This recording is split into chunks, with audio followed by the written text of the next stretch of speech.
he became sin, who knew no sin, that we might become his righteousness.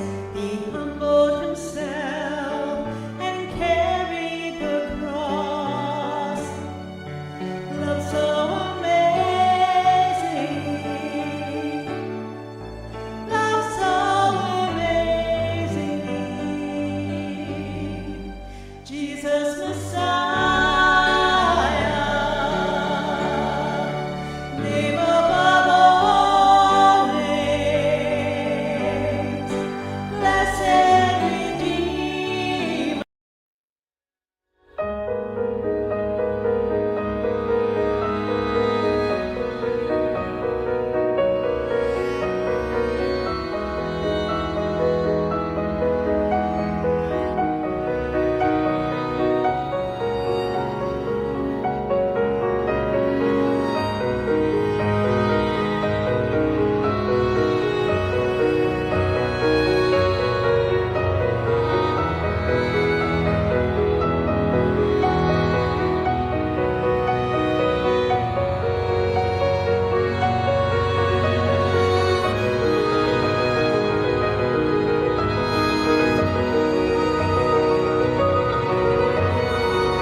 He became sin who knew no sin, that we might become his righteousness. He humbled himself and carried the cross. Love so amazing, love so amazing. Jesus Messiah, name above all names, blessed Redeemer.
He became sin who knew no sin, that we might become his righteousness. He humbled himself and carried the cross. Love so amazing, love so amazing. Jesus Messiah, name above all names, blessed Redeemer.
painful part of the crossing. It's a crossing to the journey to God's transformed life beyond. Throughout Lent, we've been on this journey exploring the crossing times of our lives. Crossing times are times when God's grace brings an opportunity for new life, but it also brings along with it emptiness and uncertainty, lostness, temptation. No one is immune from these times of life. So tonight we meet the cross with Jesus. This is the story of Jesus' final day in human life, the beginning of the dark night of the soul for all of those who journeyed with him.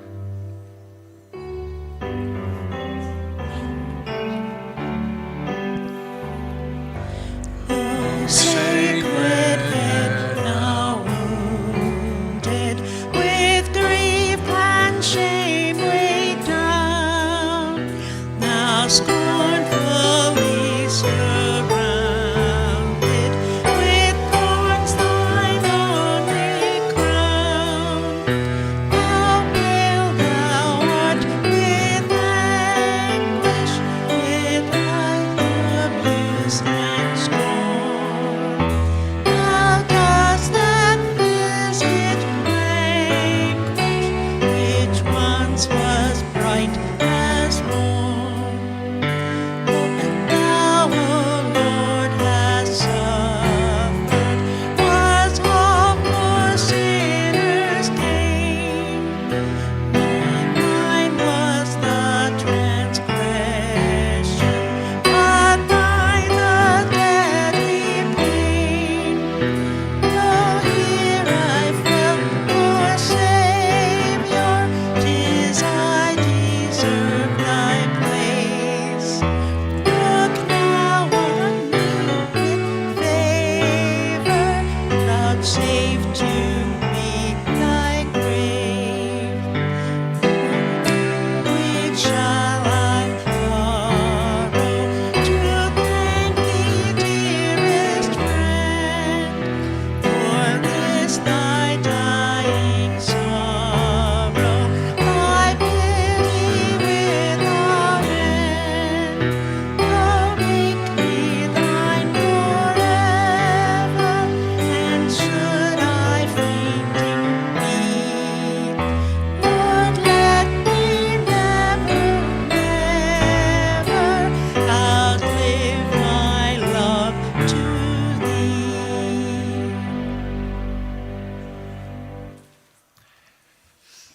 Tonight again, we encounter three people who had a front row seat to this incredible real-life drama.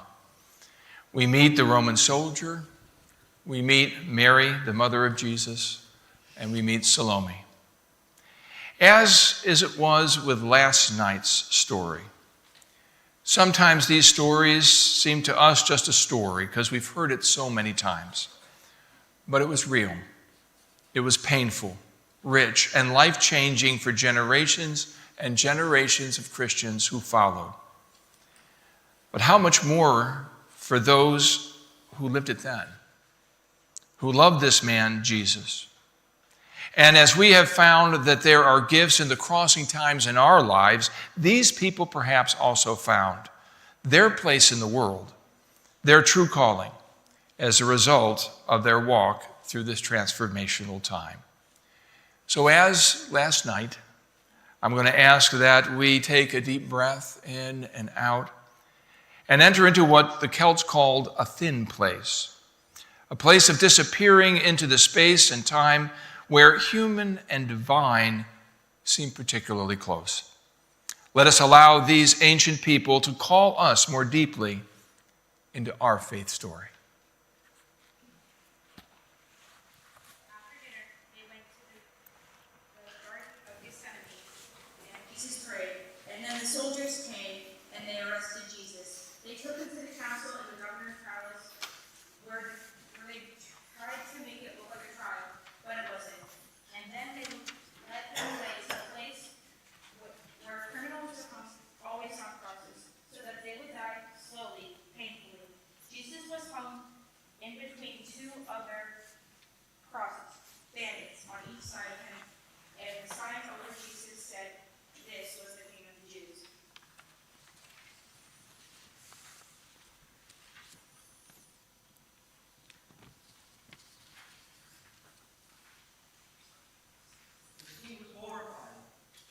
Not that I wasn't used to crucifixions. They were the favorite way of putting prisoners to death by the Romans, and so I had assisted many times. But I had heard about this man, Jesus. We thought Barabbas was going to be on this cross, but the crowds had become almost out of control, and I had heard that Pilate simply washed his hands of it, sent this one to die just to shut him up. Who knows what these crowds really were screaming about? There was so much confusion and rumor. No one will probably ever know what the truth is, I think. But when the reality hit his followers, that Jesus was going to die, and they saw him heading to Golgotha with the cross, the horror really began. Even the heavens seemed to be wailing as storms began to appear. It gave me a chill.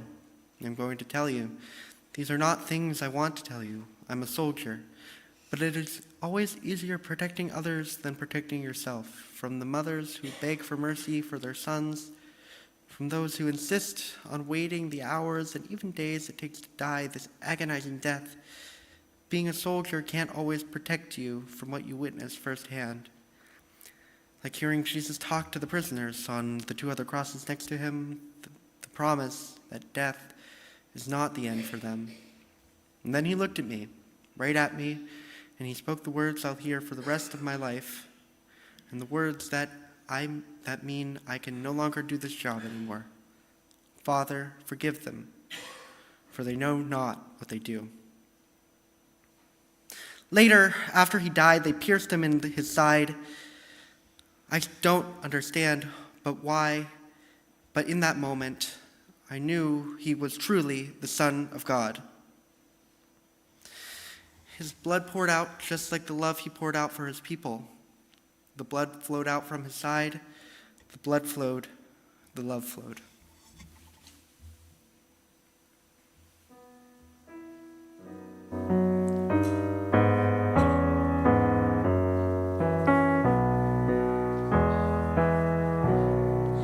Were you there when they crucified my Lord?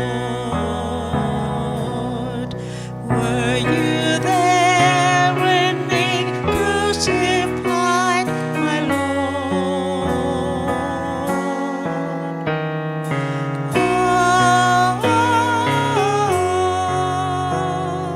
sometimes it causes me to tremble, tremble, tremble. Were you there when they crucified my Lord?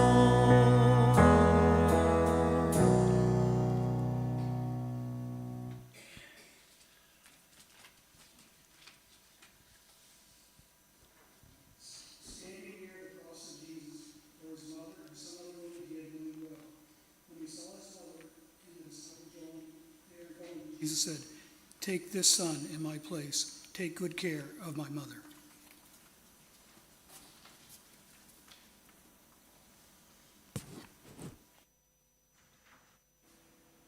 Son, from the moment the angel said to me, "You will bear a son," my life was no longer my own. And yet it was every bit of mine, moments treasured, remembered in my heart alone. Every moment he grew within me, every day of his youth, every movement of his ministry from that day in Cana to this very minute. At times, the pain of watching him give his life away seemed harder to bear than the wonder of this unimaginable life God had given me. And especially now, in this moment, I am not just the mother of Jesus shedding tears for my son. I am the tears of any mother who has seen their child die before them. I am the tears of every mother who has lost children in war and injustice. I am the tears of all mothers who cannot save their loved ones as they starve or are taken by illness or injury, or are swept away in a tsunami or flood. I know the tears of mothers whose children lose their lives to addiction, or are consumed by depression, or who are lost to violence. And I am the tears of all those who do not know the fate of their missing ones. I am the tears.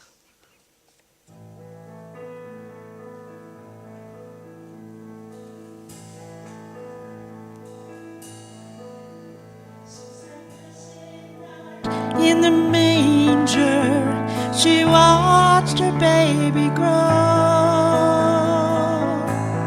It seemed like yesterday he was in her arms.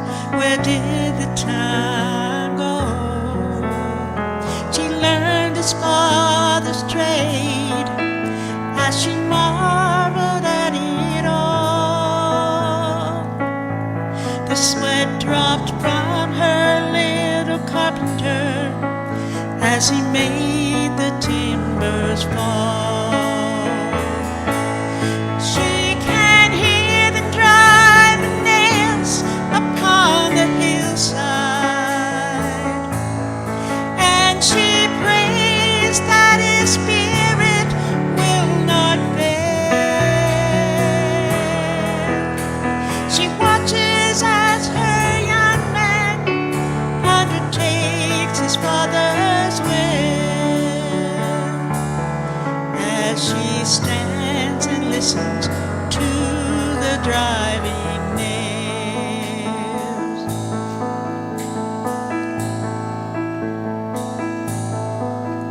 In the blessed night in the manger, she watched her baby grow.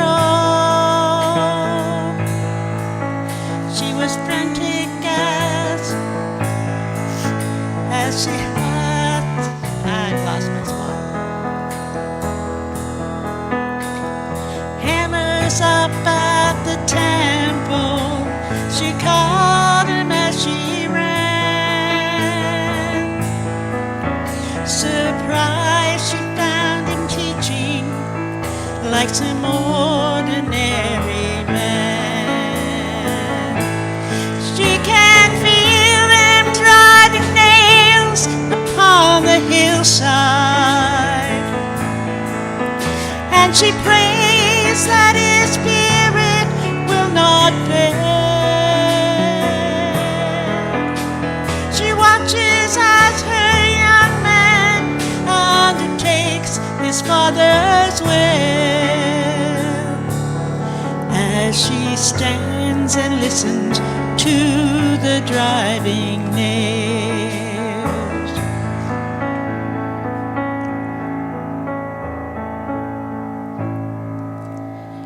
Darkness covered all the land in the middle of the day. She began to tremble as the earth began to quake. Hammers, nails, and timbers of the carpenter's trade made the sound that pierced her soul as the cross was being raised. She can hear them driving nails upon the hillside, and she prays that his spirit will not fail. She watches as her young man undertakes his father's will, as she stands and listens to the driving nails, and she cries and listens to the driving nails.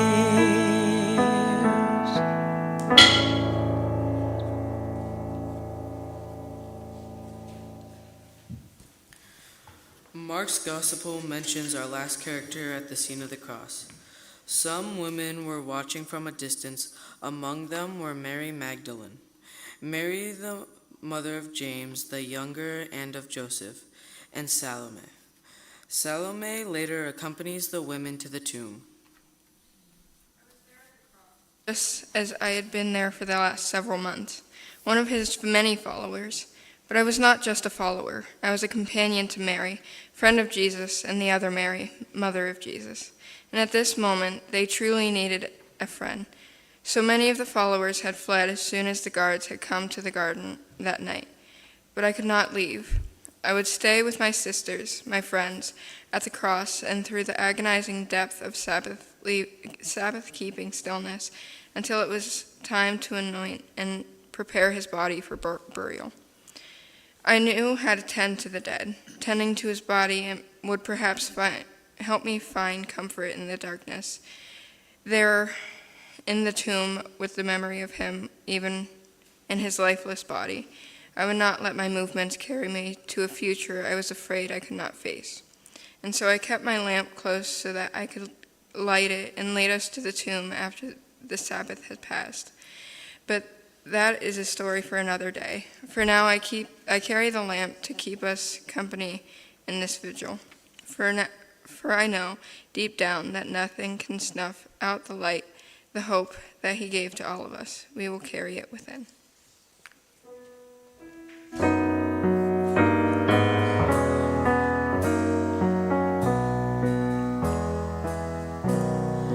Were you there when the sun refused to shine?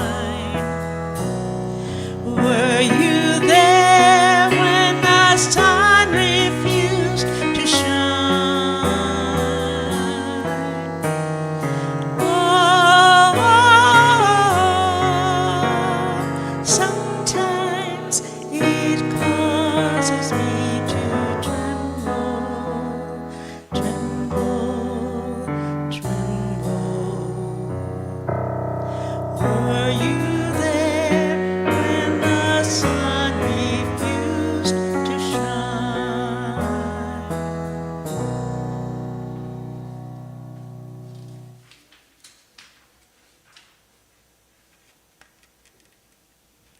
Father, forgive them. They know not what they do. Then Pilate called the high priests, rulers, and others and said, "You brought this man to me as a disturber of the peace. I examined him in front of all you and found nothing to your charge. And neither did Herod, for he sent him back with a clean bill of health. It's clear that he's done nothing wrong, let alone anything deserving death. I'm going to warn him to watch his step and let him go." At that time, the crowd went wild. "Kill him. Give us Barnabas." Barnabas was thrown into prison for starting a riot in the city and for murder.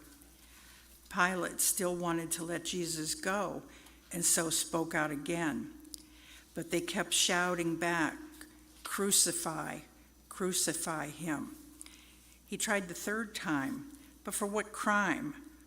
"I found nothing of him deserving death. I'm going to warn him to watch his step and let him go." But they kept at it, a shouting mob demanding that he be crucified. And finally, they shouted him down. Pilate caved in and gave them what they wanted. He released the man thrown in prison for rioting and murder and gave them Jesus to do whatever they wanted. As they let him off, they made Simon, a man from Cyrene, who happened to be coming from the countryside, carrying the cross behind Jesus. A huge crowd of people followed along, with the women weeping and carrying on. At one point, Jesus turned to the women and said, "Daughters of Jerusalem, don't cry for me. Cry for yourselves and for your children. The time is coming when they'll say, 'Lucky the woman who never conceived. Lucky the wombs that never gave birth. Lucky the breasts that never gave milk.' Then they'll start calling to the mountains, fall down on us, calling to the hills, cover us up. If people do these things to live green tree, can you imagine what they would do to dead wood? 2 others, both criminals, were taken along with him for execution. When they went and got to the place called Skull Hill, they crucified him, along with the criminals, one on his right, one on his left. Jesus prayed, "Father, forgive them. They don't know what they're doing."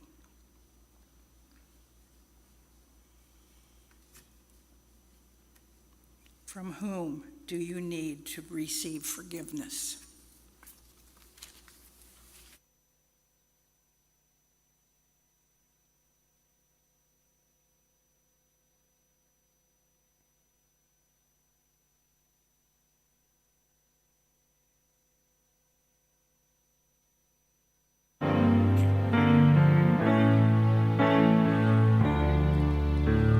Nothing can trouble, nothing can frighten those who seek God shall never go wanting. Nothing can trouble, nothing can frighten. God alone fills us.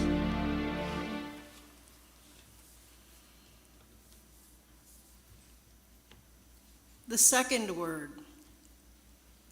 Today you will be with me in paradise. One of the criminals hanging alongside cursed him. "Some Messiah you are. Save yourself. Save us." But the other made him shut up. "Have you no fear of God? You're getting the same as him. We deserve this, but not him. He did nothing to deserve this." Then he said, "Jesus, remember me when you enter your kingdom." And he said, "Don't worry, I will. Today you will join me in paradise."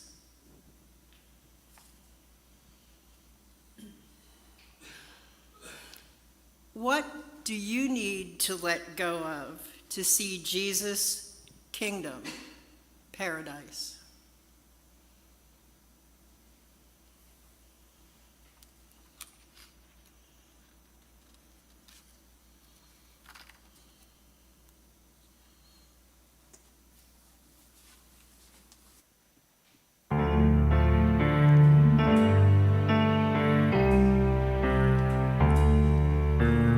Nothing can trouble, nothing can frighten those who seek God shall never go wanting. Nothing can trouble, nothing can frighten. God alone fills us. Woman, behold your son. Behold your mother. They took Jesus away, carrying his cross. Jesus went out to the place called Skull Hill. The name in Hebrew is Golgotha, where they crucified him, and with him 2 others, one on each side, Jesus in the middle. Pilate wrote a sign and had it placed on the cross. It read, "Jesus the Nazarene, the King of the Jews." Many of the Jews read the sign because the place where Jesus was crucified was right next to the city. It was written in Hebrew, Latin, and Greek. The Jewish high priests objected. "Don't write," they said to Pilate, "the King of the Jews. Make it, 'This man said, I am the King of the Jews.'"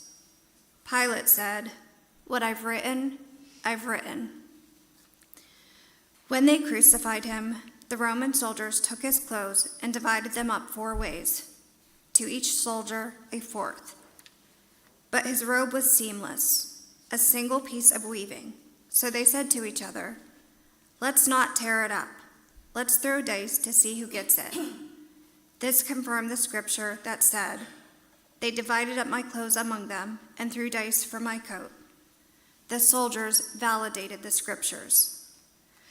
While the soldiers were looking after themselves, Jesus' mother, his aunt, Mary, the wife of Clopas, and Mary Magdalene stood at the foot of the cross. Jesus saw his mother and the disciple he loved standing near her. He said to his mother, "Woman, here is your son." Then to the disciple, "Here is your mother." From that moment, the disciple accepted her as his own mother.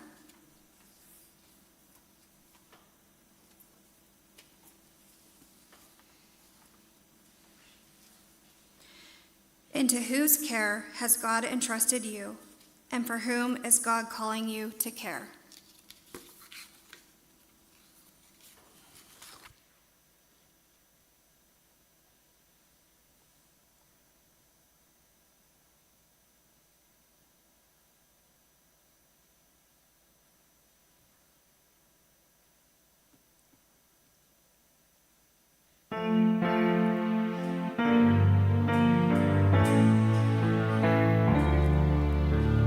Nothing can trouble, nothing can frighten. Those who seek God shall never go wanting. Nothing can trouble, nothing can frighten. God alone fills all.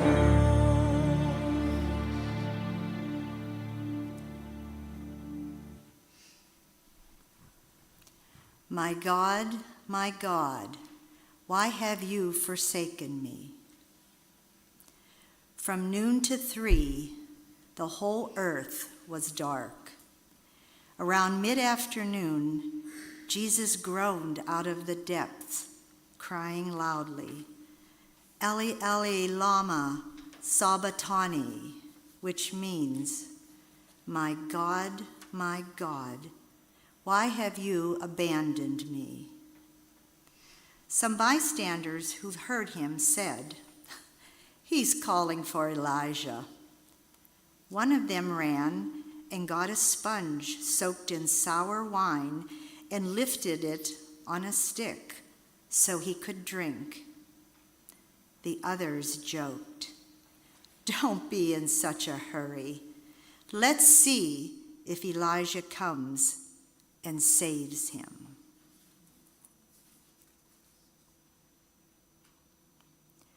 Where are those silent places where you feel God has left you alone?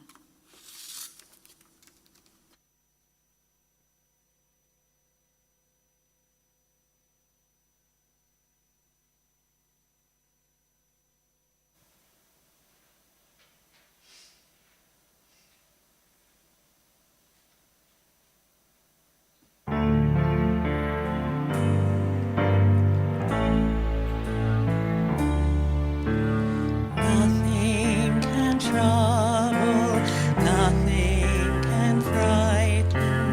Those who seek God shall never go wanting. Nothing can trouble, nothing can frighten. God alone fills us.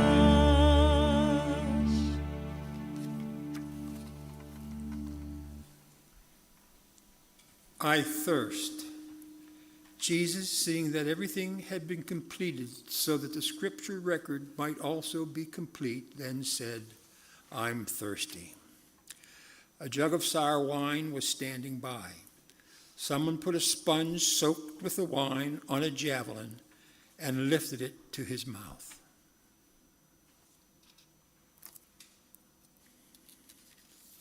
For what are you thirsty?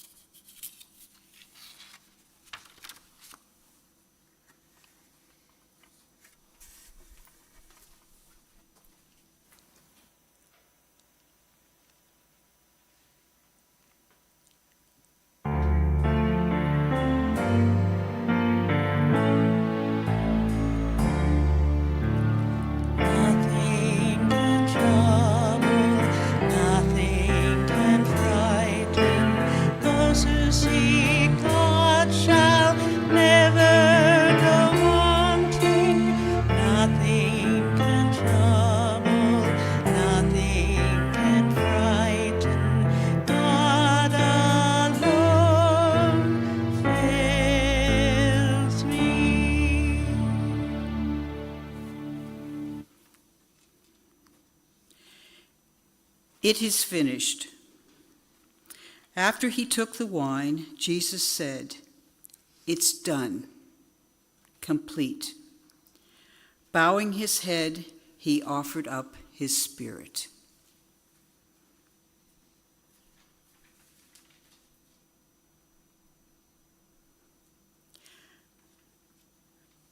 Where is God's gift of grace calling you to continue Jesus' saving work?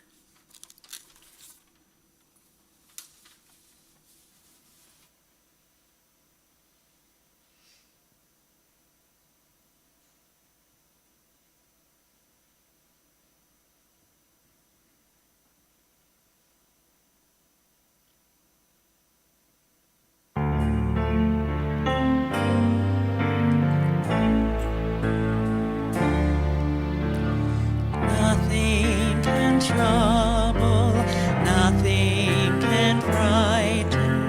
Those who seek God shall never go wanting. Nothing can trouble, nothing can frighten. God alone fills all.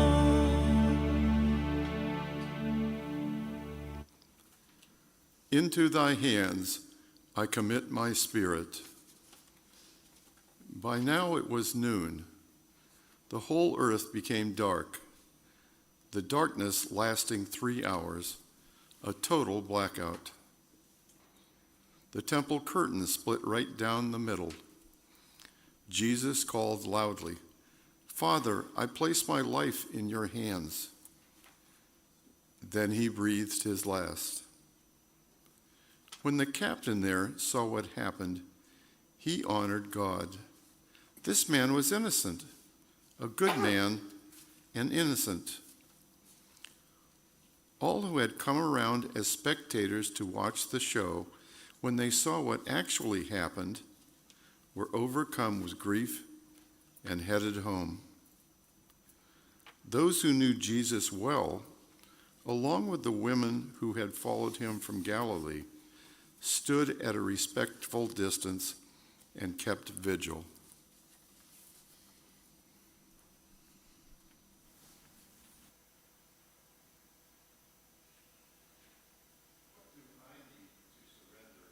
To God's hand.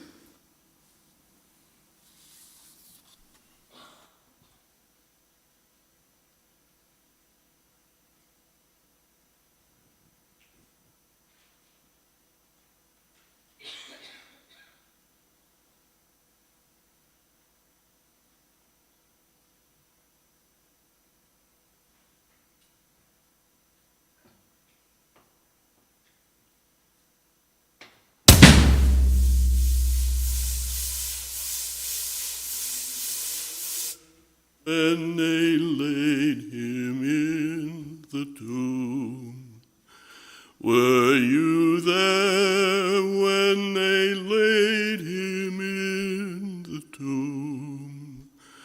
Oh,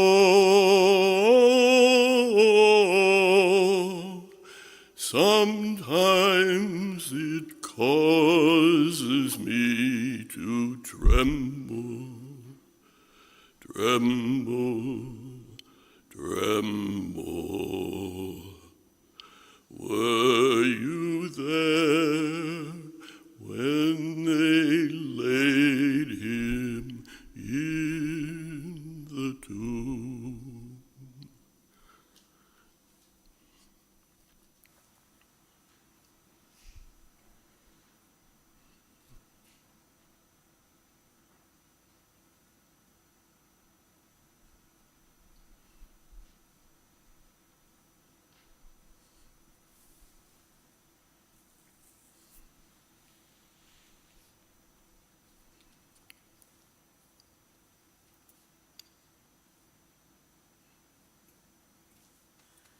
The Lord bless you and keep you.